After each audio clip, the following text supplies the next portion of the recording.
జగిత్యాల జిల్లా కేంద్రంలో చోరీ 20,000 రూపాయల నగదు తులన్నర బంగారం. జిల్లా కేంద్రంలోని శ్రీరామ్ నగర్ కు చెందిన లావణ్య ఇంట్లో చోరీ జరిగింది. ఇంటి తాళము బీరువా పగలగొట్టి 20,000 నగదు తులం బంగారం చోరీ జరగగా ఘటనా స్థలానికి చేరుకుని ఎంక్వైరీ చేస్తున్నారు పోలీసులు. బాధితుల ఫిర్యాదు మేరకు కేసు నమోదు చేసి దర్యాప్తు చేపట్టారు.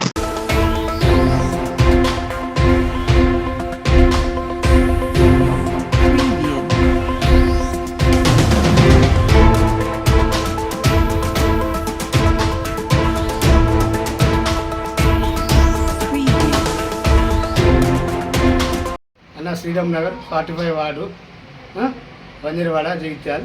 నా పేరు రాజేందర్, లవంగ రాజేందర్. మా ఇళ్ళలో రాత్రి 3 గంటలకు సౌండ్లు వచ్చినాయి.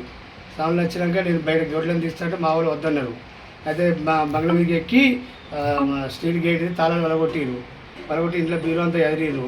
మా ఇంట్లో ఏం దొరకకపోతే పక్కింట్లోకి వేయరు. పక్కింట్లోకి పోతే వాళ్ళ ఇంట్లో ఒక 4 గ్రాముల చైను, ఒక 13,000 రూపాయల క్యాషు, కమ్మల బుట్టలు పోయినాయి. 2 మనుషులు టోపులు పెట్టుకొని వచ్చారు. మాకు సౌండ్ వినవాడే కానీ మా వాళ్ళు భయపడుతూ నేను గేట్ తీయలేదు. సౌండ్ మాకు సౌండ్ వినవాడేది. మాట్లాడుకుంటూ వచ్చారు. ఇక వాళ్ళు మన దగ్గర ఏముండో తెలియదు కదా, అందుకే మేము భయపడి లోపలనే ఉన్నాం. ఏసీ బంద్ చేసుకున్నా, సప్లై ఇంట్లో ఉన్నా. అంటే మాకు సౌండ్ వినవాడే, మాటలు వినవాడే వాళ్ళే. అబ్బా అబ్బా అబ్బా అనుకుంటా వచ్చారు. అరే ఏంది ఇప్పుడు ఈ టైంలో అబ్బా అబ్బా అంటున్నారు అని చెప్పి నేను గేట్ తీస్తే మా ఊరు వద్దన్నారు. ఎటు పోయిరమ్మా మీరు? తాళం వేసిరా?